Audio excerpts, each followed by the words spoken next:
Quelle lecture faites-vous du confinement, préconisé par les pays affectés par le Covid-19 pour protéger leur population? Du point de vue personnel, le confinement aussi est important parce que ça permet de retrouver plus de temps à rester à la maison. Comme je l'avais dit en début d'intervention, le confinement est devenu une nouvelle approche de vie. Le rester chez soi devient une mode de manière générale et ça permet quand même de disposer d'assez de temps pour faire plusieurs choses utiles. Je peux donner un exemple. Si une personne est mariée, le confinement est une possibilité de rester plusieurs heures avec sa famille. Je peux dire bien évidemment son épouse, ses enfants. Ça permet de mettre en place des activités avec des enfants. Ça peut permettre aussi de mettre en place un plan de lecture, de voir la bibliothèque. Ça vous permet de faire en tout cas de petites initiatives, nettoyer la maison, ranger les armoires, en tout cas faire beaucoup de choses qui sont très utiles au niveau de la gestion de la maison. Au-delà de ces activités, il est important aussi que ce confinement nous donne une petite orientation en matière de recherche. C'est vrai que très souvent, quand on ne travaille pas, et surtout en Afrique, on est au niveau des réseaux sociaux pour interpréter, pour apprécier, pour donner nos avis sur différents sujets qui se présentent au niveau de la toile. Pour moi, c'est un moyen d'éviter de fréquenter des réseaux sociaux. Si une personne veut se documenter sur ce qui se passe, il y a une presse scientifique dans chaque pays au moins, il y a des revues scientifiques, il y a des télévisions qui sont très sûres en matière de délivrance d'informations. Éviter le maximum les réseaux sociaux et se concentrer sur la vraie vie avec des outils modernes, avec des outils qui permettent d'avoir de bonnes informations, pour moi, constituent des éléments qui peuvent être orientés comme des conséquences positives de ce confinement. Donc, en global, je peux dire que le confinement, au-delà de protéger les populations, est un nouvel outil, ou est un moyen même, je peux dire, de permettre à un individu de se concentrer sur son avenir personnel. C'est un moyen de faire un bilan d'étape. Par exemple, j'ai vécu pendant 40 ans, je peux me permettre de faire un choix, d'analyser ce que j'ai eu de bon, ce que j'ai eu de façon difficile, ce que j'ai eu comme contrainte, ce que j'ai eu comme opportunité, qu'est-ce qui s'est passé durant ma vie, est-ce que j'ai fait des choix qui n'ont pas été bons, qu'est-ce que je dois faire maintenant pour élaborer un nouveau plan d'action. Comme ça, à la sortie de cette crise, je peux être beaucoup plus frais en matière d'un acteur économique averti qui a l'ambition de poursuivre ses rêves. Donc le confinement, il ne faut pas le voir uniquement de façon ennuyeuse. Plusieurs personnes disent oui, je reste à la maison, je ne fais rien. Non, rester à la maison peut être un bon moyen de mieux réfléchir sur soi, sur son entourage, sur ses projets et sur ses perspectives de vie. Pour moi, rester à la maison ne doit pas être une contrainte. Au contraire, c'est un très bon moyen. Si on associe confinement, vie sociale et économique, que peut-on tirer comme bilan positif? C'est vrai, il est important de soulever cette question en mettant le lien entre confinement et jeunesse.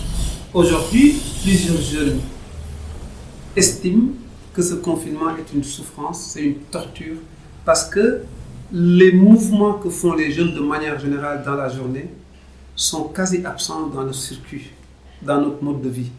Donc un jeune, si on lui demande de rester chez lui pendant une semaine, c'est très difficile pour lui. Mais pour moi, ça peut être une prise de conscience pour tout jeune, en se disant que je suis élève, j'ai 16 ans par exemple, ou j'ai 19 ans, je suis étudiant, j'ai la possibilité de mettre de l'ordre dans ma vie scolaire ou dans ma vie universitaire.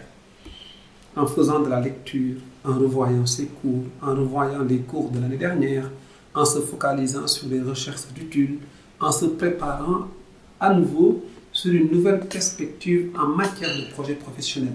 Donc le confinement, comme je l'ai dit lors de la précédente question, ne doit pas être une contrainte, ça peut être aussi une opportunité. Même si on estime que rester chez soi pendant une semaine est difficile, il y a d'autres personnes qui sont confinées dans des prisons de façon obligatoire pendant plusieurs années et que ces personnes vivent dans des conditions extrêmement difficiles et pourtant elles arrivent à s'en sortir. Donc, si l'État nous demande de nous confiner chez nous, il veut nous protéger de cette pandémie. Pour l'instant, on n'a pas de solution adéquate. on n'a pas de solution miracle. La prévention reste le principal outil qui permet de sauver une bonne partie de la population. Donc, confinons-nous, c'est important. C'est juste une période intermédiaire. On va se souvenir, en tout cas, des belles choses que nous avons réalisées en tant que jeunes pendant cette période de confinement.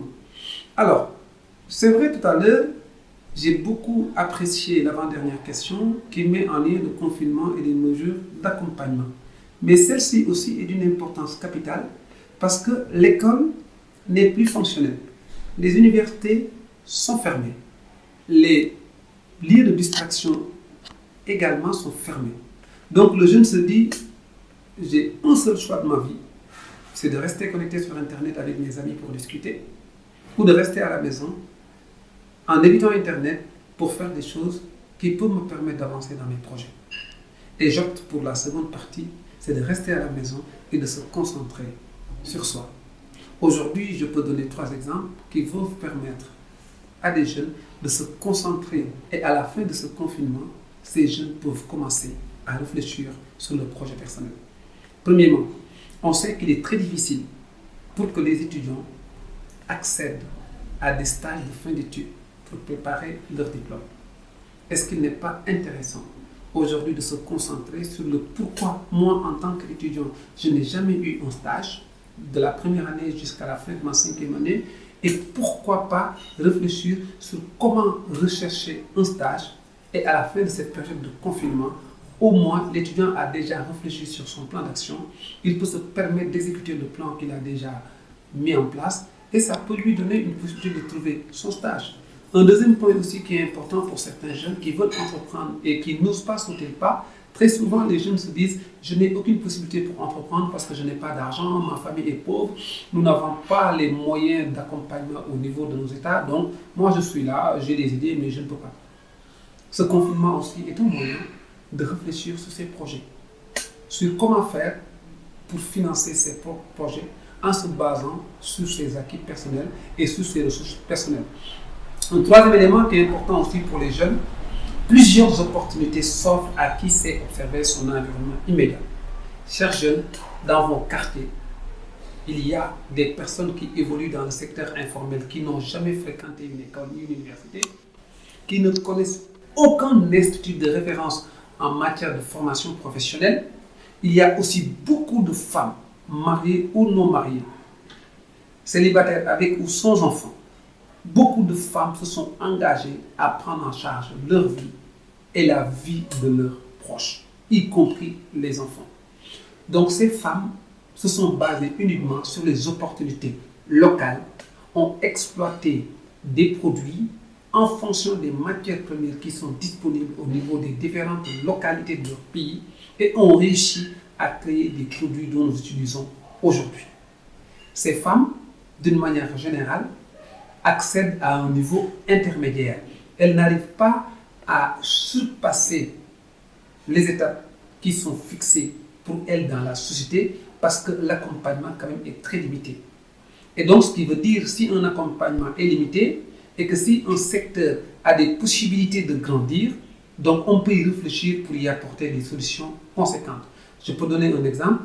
Les femmes qui ont travaillé dans la production de savon ont des besoins réels en matière de packaging, ont des besoins réels en matière de communication, ont des besoins réels en matière de mise en place de process qualité pour respecter les normes édictées par les pouvoirs publics. Donc ce sont des chantiers pour lesquels les jeunes peuvent y réfléchir pour préparer des plans de riposte comme les États. L'État a estimé que le coronavirus est une maladie qui freine l'économie, on réfléchit à un plan de riposte. Donc l'entrepreneuriat des femmes à un niveau qu'il ne peut pas dépasser pour le moment, on peut réfléchir aussi pour apporter des solutions conséquentes.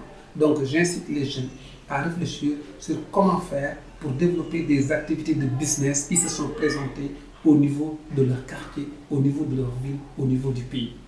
C'est très facile parce que vous n'avez pas besoin d'engager les grands moyens, il suffit juste de réfléchir et de prévoir comment faire.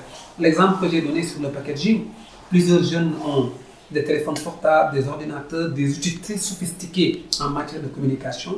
Donc, concevoir un logo, concevoir une plateforme numérique, créer un site internet, toutes ces choses-là sont extrêmement accessibles à un public. Donc, il faut vous concentrer à voir comment faire pour vous en sortir de cette difficulté sur laquelle vous vivez aujourd'hui. Donc, je crois à cette dynamique de recherche de solutions qui va venir de vous-même que d'attendre une main extérieure qui viendra vous accompagner dans vos choix de projet. Le confinement peut-il être interprété comme une opportunité pour un acteur économique africain lambda? Ce confinement aussi peut être un tremplin pour disposer du temps nécessaire pour réfléchir sur les produits que nous utilisons, comment ils ont été fabriqués. Si on analyse certains produits de consommation, certains produits qui nous permettent de vivre, on va s'en rendre compte tout de suite. L'essentiel des matières qui composent les produits que nous utilisons viennent d'Afrique. Donc en Afrique, nous avons différentes sortes de ressources, différentes possibilités de matières, différentes possibilités d'outils qui permettent de fabriquer des produits et de mettre en place des prestations de services. Donc il est très clair que l'Afrique constitue le grenier principal de la fabrication de produits. C'est vrai, on n'a pas la possibilité aujourd'hui d'aller faire des recherches au niveau de certains sites parce que le confinement n'autorise pas certains citoyens à accéder à un certain nombre de lieux. Cependant, nous disposons d'Internet pour faire de très bonnes recherches en matière de comment on peut utiliser des ressources dont nous disposons en produits finis qu'on peut commercialiser sur un marché. Nous disposons aussi des revues scientifiques ou des bibliothèques virtuelles, ou bien on peut acheter des livres qui nous permettent de mieux comprendre les ressources dont nous disposons au niveau de notre territoire africain et nous pouvons engager des réflexions sur chaque ressource, comment nous pouvons l'identifier, l'évaluer et comment nous pouvons mettre un plan de construction de produits sur telle ou telle autre ressource. Je ne demande pas à ce qu'on réinvente le monde, je ne demande pas à ce qu'on fabrique des produits sophistiqués. Je demande juste à ce qu'on évalue, à chacun à son niveau, ce que nous avons comme possibilité pour prendre en charge les produits dont les populations ont besoin. Petit à petit, nous pouvons réduire ces dépendances que nous avons vis-à-vis de l'étranger. Donc le confinement n'est pas uniquement ennuyeux, c'est aussi un tremplin pour se donner du temps à réfléchir sur son ambition professionnelle. Merci.